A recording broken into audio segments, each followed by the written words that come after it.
thank you for your courtesy.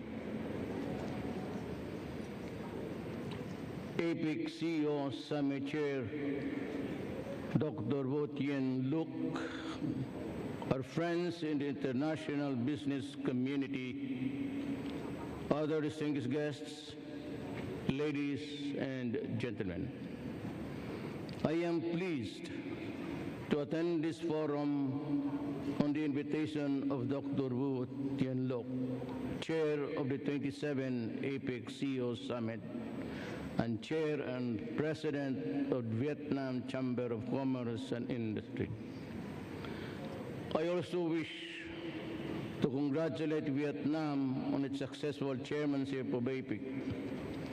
I am especially grateful and honored to be invited in my capacity as chair of the ASEAN to speak before our APEC CEOs today. 3 months ago, we celebrated ASEAN's 50th anniversary in Manila. It was a momentous occasion that recalled how ASEAN integration and community building have contributed to the prosperity, peace, and stability of the larger ASEAN region and the entire world. Rising above the challenges of the early years, ASEAN has emerged as a model of regional economic integration with a combined population of more than 600 million people. It is now the third largest economy in Asia and 7th in the world. When it first became a 10-member community in 1999. With more than half of ASEAN's population under 30 years old and labor force that accounts for almost 70% of its total population, ASEAN has a bright future ahead. ASEAN at 50 is a region where poverty levels have been halved. Indeed, in just 50 years, ASEAN was transformed into an economic powerhouse due to its determined march to open to the world and to work with its neighbors in Asia Pacific.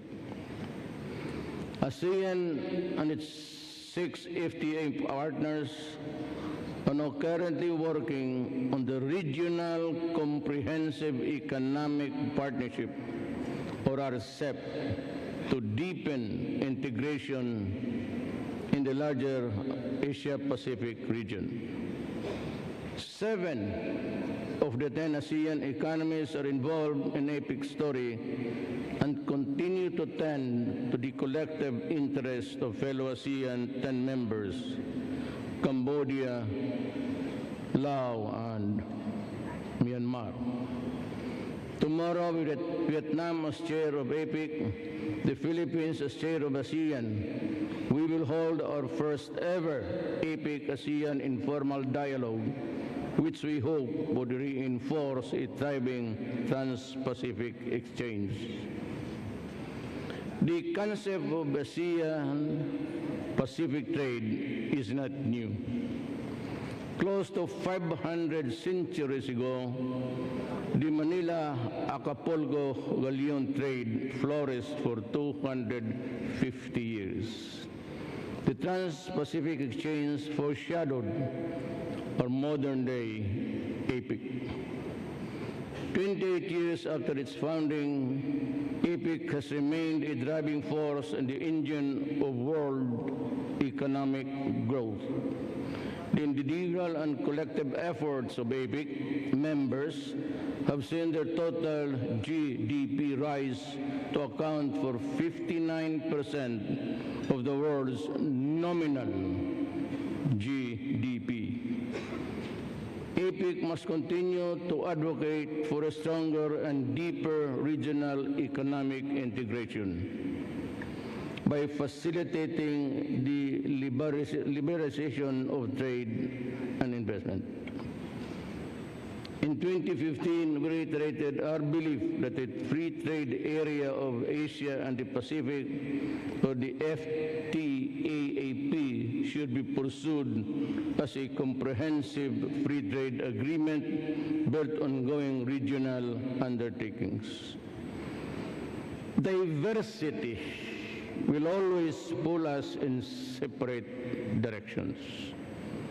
But regional integration anchored on open and free trade will allow us to maximize the opportunities presented by global trends like cross-border flows and digital developments.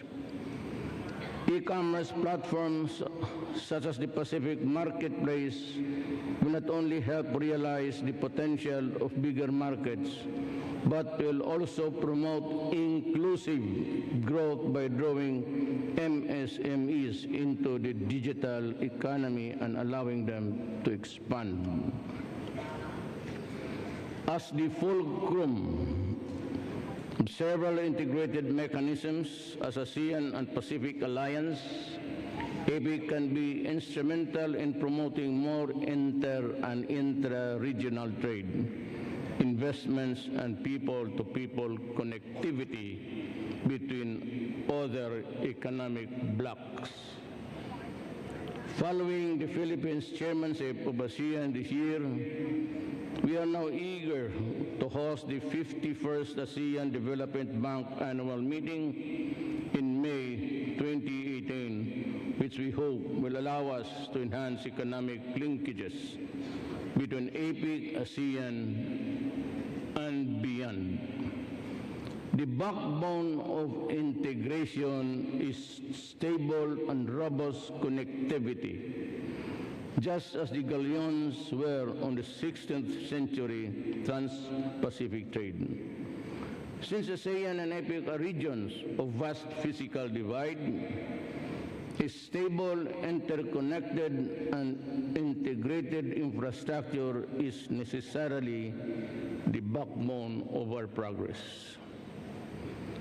The ASEAN Master Plan on ASEAN Connectivity 2025 and the APEC Connectivity Blueprint for 2015 to 2025 can complement each other in establishing a seamless and comprehensively connected and integrated region, which in time could serve as the foundation of the FTAAP.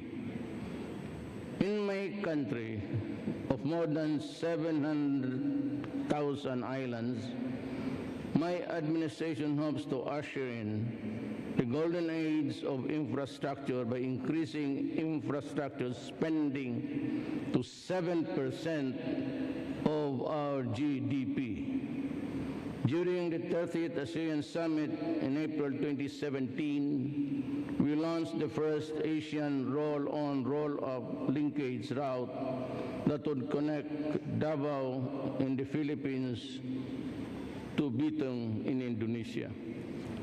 This RoRo service is expected to cut shipment time from over 2 weeks or over in just 2 days, and shipping costs by more than 200%. Besides physical connectivity, we should also continue to promote people-to-people connectivity as a critical growth and development strategy. I therefore propose that businesses adopt an inclusive business model that provides opportunities for those at the bottom of the pyramid. As CEOs of big business, you are in a unique position to effect change. To the extent that you can, involve as many MSMEs in your own supply chains. You can involve as many MSMEs in your own pantry and retail operations. Through this, you do not only integrate them in the way you do business, we also unleash the entrepreneurial spirit of our peoples. APEC needs the cooperation of the business community to addressing the pessimism and suspicion that those who do not feel the benefits of free trade and globalization. As leaders in our respective fields, we must ensure that globalization does not lead to wealth generation, but equitably wealth distribution as well. To unleash the potential globalization, we must create an inclusive environment where everyone has the opportunity for growth. This can be achieved through the promotion of competition, complementation, cooperation among business. Another solution is the adoption of policies that would allow developing countries to get a larger share of the global value chain. This can be accomplished by providing greater market access for their citizens and investing in education, training, and other capacity building opportunities. We would like to work with you not only to pursue growth through regional economic integration, but also to forge a more humane world characterized by shared peace and optimism in the future.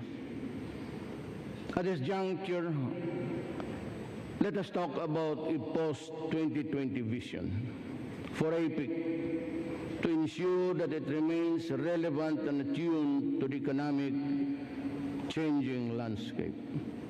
The reality is that APEC will only be relevant if prosperity is shared by all.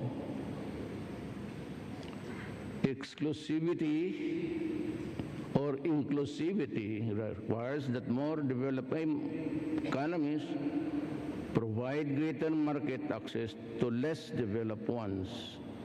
The same way that we encourage big business to allow MSMEs to be part of their inclusive business model.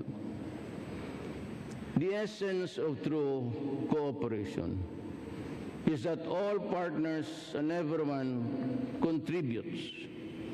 Charity is not what less developed economies and small business need. What they need are greater market access and the opportunity to participate in growth and development. Unless we adopt this mindset, inclusive growth will continue to elude us. Thank you and good afternoon.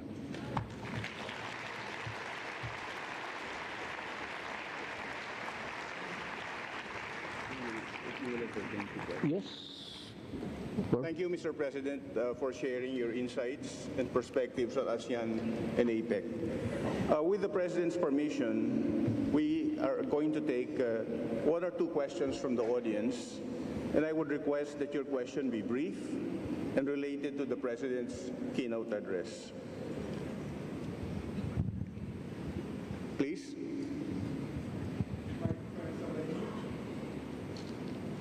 Could you please introduce yourself and affiliation?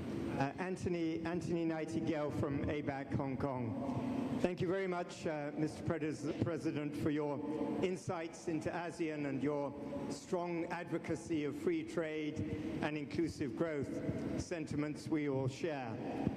However, we have seen a rise in anti-globalization feelings, particularly in certain developed countries.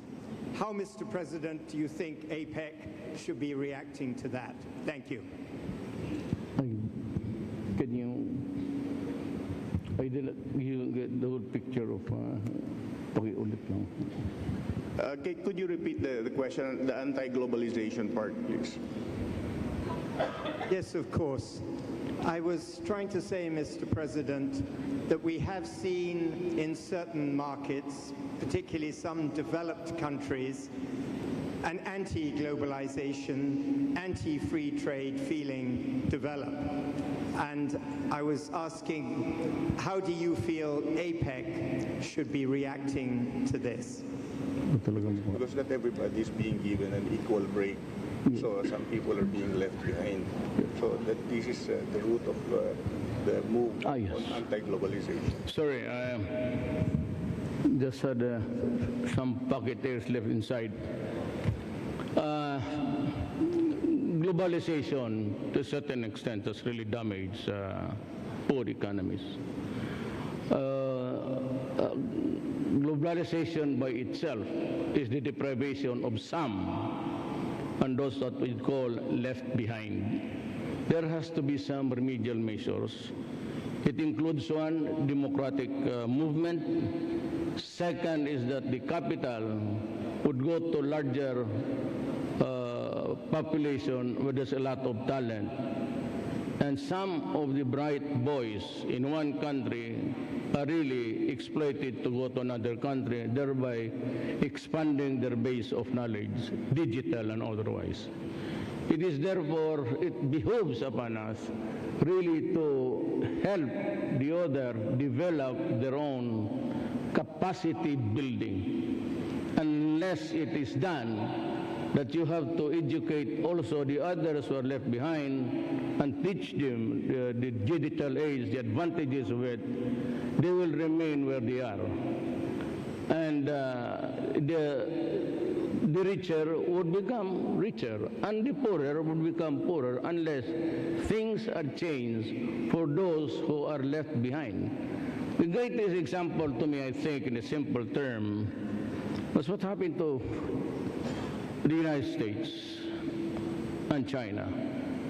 When Deng Xiaoping opened the floodgates, opened the door of China to foreign investments, a lot of American companies, to which President Trump is now talking about, left America for a cheaper and a more viable business, lower taxes. And then it came to pass that most of the big business were doing really their actual business in China, thereby leaving behind several manufacturing companies and all sorts of goods and services really went to Shanghai and started to develop China, which is where it finds itself now.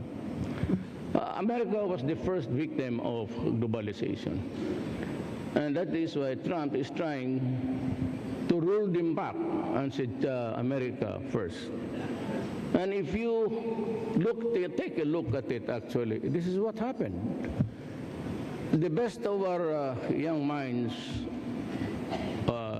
Filipinos, the summa cum laude, the valedictorians upon graduation, they go somewhere else, most of them in America. So they are there, they are the Silicon Valley, they have the growth areas of New York where the investment, and they tend to gather in places where there is already economy that is thriving. And leaving behind countries that it's bereft of the talents, and even the Filipinos. All the plumbers, all the electricians that are really equipped the master's certificate of a trade are in the Middle East. And so Philippines is having a boom in real estate, but yet it has to find the workers. And that leaves us behind in terms of how long it would take you to complete a project, because then you'll have to scrape the bottom to find out who can work with us. These are the effects of globalization. The bigger countries must also try to help in the digital information and capacity building, and spread, maybe relocate to places where it is more viable. It looks now to the world that everybody is going to the centers where there are a lot of investments, and they add more to the value of the place. And yet, they have abandoned several places in the United States in the doldrums. Abandoned farms, no more agricultural workers, and these things are happening in my country. Land. We are short of lands for crops to eat, but we have developed most of our lands to cash crop, those that are intended for export. It's part of the whole gamut of globalization that has to be addressed. And it should start here in APEC and ASEAN. Hopefully next week, or when I go home, I just a one-day break and we'll start the discussions again. I will bring this matter forcefully in the ASEAN summit. We have to have integration, cohesiveness, and we must act as one. If Europe can do it with its union, and America is starting to revive its industry, why can't we, the ASEAN, do it? We only provide the raw materials. We send it to the improved countries, industrialized countries, and we get the finished product. And it should have been in agriculture, which is really the run of the economy there, is that we can provide manufacturing in the site itself. That we harvest our crops, then we do the manufacturing there. That's the essence of how we can sort out these things. That we export the raw materials, then we import them into finished product, but 4 times the cost of what our raw materials are valued.